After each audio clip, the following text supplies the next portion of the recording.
Baiklah, Assalamualaikum warahmatullahi wabarakatuh. Saya Sardi Rahayu, NPM 18018 akan menjelaskan tugas manajemen klaim yang kelima, yaitu tentang implementasi review utilisasi. Di mana saya akan menjelaskan prinsip dasar dari review utilisasi tersebut. Jadi, review utilisasi haruslah dipandang dan dilakukan sebagai suatu sistem di mana setiap unit menjadi subsistem yang bekerja, yaitu saling membutuhkan, mendukung dan berkoordinasi untuk menghasilkan pelayanan kesehatan yang efektif dan efisien.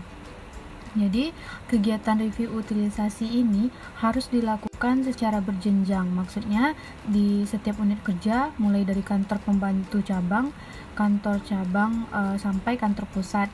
Nah, jadi syarat utama dari kajian utilisasi Saya ulangi, jadi syarat utama dari kajian utilisasi adalah adanya data yang akurat dan pengelolaan yang kontinu.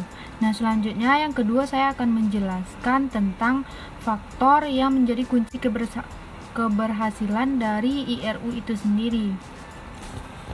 Yang dimana kunci dari keberhasilan IRU itu sendiri yang pertama yaitu komitmen yang tinggi dari seluruh jajaran atau komitmen level. Yang kedua, entry data yang tepat dan akurat. Yang ketiga yaitu software yang reliable, yang spesifik dan yang sesuai dengan kebutuhan untuk review utilisasi itu sendiri. Selanjutnya, kepekaan dalam pemanfaatan data dan informasi untuk keputusan manajemen, di mana yang selanjutnya yaitu konsisten dan persisten pada seluruh pelaksanaan rangkaian kegiatan dalam IRU itu sendiri. Selanjutnya saya akan menjelaskan dan memberikan contoh dari mana sumber data IRU itu berasal. Yang pertama, data rekam medis. Nah, jadi kajian utilisasi ini dibuat melalui rekam medis atau medical record. Dari catatan rekam medis dapat diketahui seluruh informasi pelayanan medis yang diterima oleh peserta dari PPK. Nah, contohnya di sini yaitu kita bisa mendapatkan data tentang angka rata-rata kunjungan peserta per bulan, penyakit terbanyak, serta jumlah dari hari rawatan pasien. Nah, yang selanjutnya saya akan menjelaskan tentang data PPK, di mana data tentang jenis dan jumlah PPK yang seperti dokter umum, dokter gigi, dokter spesialis, rumah sakit, dan PPK lainnya. Nah, kita juga dapat mengetahui lokasi dan sebaran PPK, apakah sudah sesuai dengan tempat tinggal atau kerja peserta, sehingga memberikan kemudahan untuk akses bila membutuhkan pelayanan. Selanjutnya saya akan menjelaskan tentang survei peserta, yaitu kuesioner dan wawancara. Di mana melakukan survei terhadap peserta, tentunya kita dapat mengembangkan survei dengan tujuan untuk melihat perilaku penggunaan pelayanan kesehatan. Nah, kepuasan kepesertaan terhadap paket pelayanan kesehatan dan tujuan-tujuan lainnya yang dianggap penting untuk pengambilan kebijakan manajemen agar survei ini dapat menggambarkan pendapat populasi peserta. Nah, perlu dilakukan sampling peserta dengan metode yang tepat sehingga diperoleh sampel yang representatif. Kemudian ada data pembanding, di mana data pembanding ini bisa diperoleh dari perusahaan, asuransi lain, dan data referensi keputusan atau biostatistik. Data pembanding bisa juga digunakan untuk mengetahui karakteristik peserta, umur peserta, kebiasaan berobat, dan kondisi kesehatan atau penyakit peserta.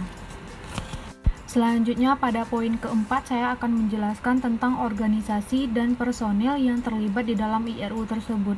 Dan yang pertama yaitu ada unit organisasi, di mana pada setiap jenjang manajemen organisasi harus dikembangkan unit khusus yang bertanggung jawab dalam pelaksanaan review utilisasi, baik di kantor pembantu cabang, kantor cabang maupun di kantor pusat.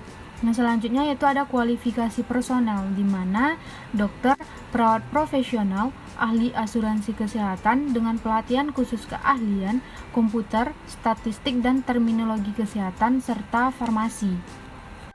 Personal review utilisasi mempunyai uraian tugas yang pertama yaitu sebagai data collection, di mana yang dimaksud dengan data collection ini yaitu melakukan pengumpulan dan pengentrian data. Nah, selanjutnya ada data analisis, di mana melakukan analisis terhadap data dan membuat indikator pelayanan, misalnya loss ratio. Nah, selanjutnya ada feedback, di mana memberikan umpan balik tentang karakteristik pada utilisasi yang ditujukan kepada peserta.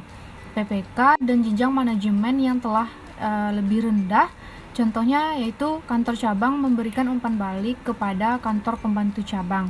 Selanjutnya ada intervention, di mana mengembangkan intervensi yang tepat bila terjadi terjadinya overutilisasi, underutilisasi, atau adanya indikasi tindakan kecurangan atau fraud. Intervensi yang dilakukan mungkin dengan pemutusan kerjasama, pembaharuan atau perbaikan pada kontrak-kontrak kerjasama, serta peningkatan kegiatan pembinaan baik terhadap peserta ataupun terhadap PPK tersebut. Yang terakhir yaitu ada menyusun indikator standar, di mana dari data yang sudah dikumpulkan dan dianalisis dapat dikembangkan indikator standar dari tindakan-tindakan pelayanan kesehatan di PPK tersebut. Terima kasih. Assalamualaikum warahmatullahi wabarakatuh.